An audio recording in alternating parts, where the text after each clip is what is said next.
Their name lights up your phone, and nothing happens. A year ago, that same name made your stomach drop. You read every message 4 times. Now it's just a name. Same person, same life you chose, and the electricity is gone. Not sour, just gone. And you lie there wondering if you fell out of love. You didn't. A book called The Molecule of More says the fade was guaranteed before you ever met them. Not your fault, not theirs. One molecule, doing exactly the job it was built to do. Here's the part that feels wrong, but is true. What made you fall so hard wasn't only the person. It was your brain's machinery for wanting things it doesn't have yet. That machinery runs on dopamine, and dopamine has one obsession. Not the thing in your hand, but the thing just out of reach. The unread reply, the next date, the version of them you hadn't quite figured out. Early love feels infinite because your brain isn't reacting to a person, it's reaching for a possibility. So the thrill was never the catch. It was the chase. And a chase, by definition, ends the moment you catch something.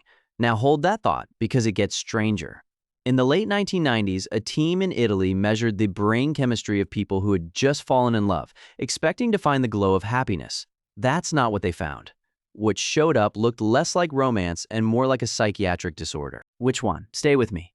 The disorder was OCD, obsessive-compulsive disorder. The scientist was Donatella Maraziti at the University of Pisa. She measured a marker of the serotonin system in 3 groups: people who'd fallen in love within the last 6 months, patients with severe OCD, and everyone else. Serotonin is roughly the chemical that lets you feel settled, steady, done. In the new lovers, that marker had dropped by about 40%. And here's the sentence that should stop you. On that measure, the people in love were indistinguishable from the people with OCD. Think about what that actually describes. The thoughts you can't switch off. Reading the same message for the 9th time. Needing to hear from them right now. That isn't you being dramatic about love. That's a brain running low on the chemical that lets you let go. But Maraziti wasn't done. She brought some of them back a year or more later. The marker had climbed back to normal. 12 to 18 months, roughly the time it takes a newborn to start walking. And the obsession chemistry had quietly switched itself off, whether the couple was still together or not. So the frenzy has an expiry date stamped inside it, which raises a harder question. If it's built to end, what was it ever for? To answer that, look at where love actually happens in the brain. The anthropologist Helen Fisher, with the psychologist Arthur Aron, slid people who were wildly in love into a scanner and showed them a photo of the one they wanted. Then they watched which parts of the brain woke up, not the soft, tender regions you'd expect. What lit up was the reward circuit, the ventral tegmental area, the caudate, the same wanting machinery that pulls someone toward cocaine, toward a jackpot, toward one more scroll. Early love on a brain scan doesn't look like contentment. It looks like craving. It looks like hunger. And that's the answer. Dopamine is the molecule of the future, of reaching, wanting, not yet. It fires for what you're about to get, which means it physically cannot fire the same way for what you already have. So the fade was never a malfunction. It was the molecule finishing its job and going quiet, exactly on schedule. The moment someday turned into every morning. Which leaves the real mystery. If dopamine can't hold love together, how does any couple last? The answer came from a rodent. There's a small animal called the prairie vole. It mates for life. One partner, a shared nest, real distress when they're apart. And then there's the montane vole, almost the same creature, same size, same shape, that bonds with no one and wanders off after mating.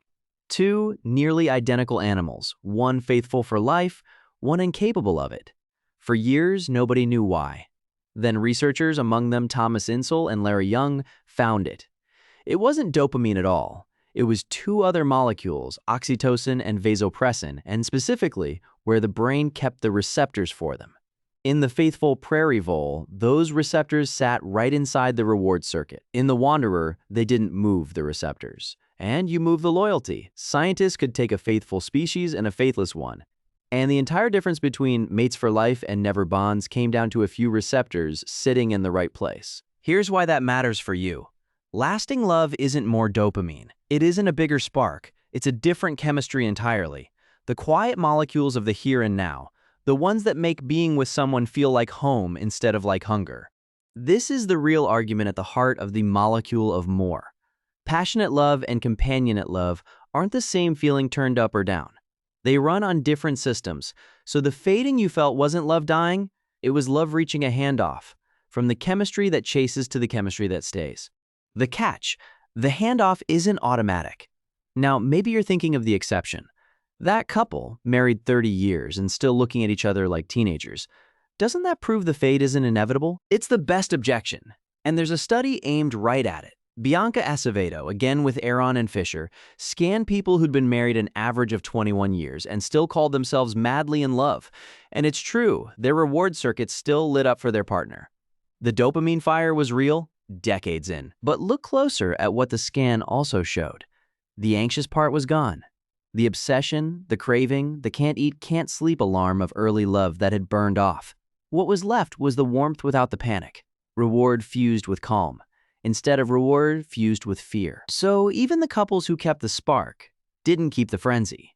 Nobody does. The sleepless, checking your phone version of love fades for everyone. The lucky ones just have something steadier waiting underneath. So here's the answer to the question you started with. Lying awake next to someone whose name stopped flipping your stomach. Falling in love fades because falling was never meant to last. It was a molecule reaching for a person it didn't have yet. And the moment it had them, it did exactly what it was designed to do and let go. The fade isn't the sign you failed. It's the sign it worked. Which means the quiet that scared you isn't an ending. It's a fork in the road. Dopamine hands you the door. It can never give you the house. That flat, ordinary morning, same person, no electricity, that wasn't love running out. That was your brain finishing the chase and asking a quieter question. Now that the wanting is done, do you actually want to stay? The spark was never proof of love. It was only the invitation. What you build after it goes quiet, that's the part that was always up to you. So the next time the thrill fades, and it will with someone someday, notice what you do with the silence. Because the chase always ends. The only real question is the one your chemistry can't answer for you.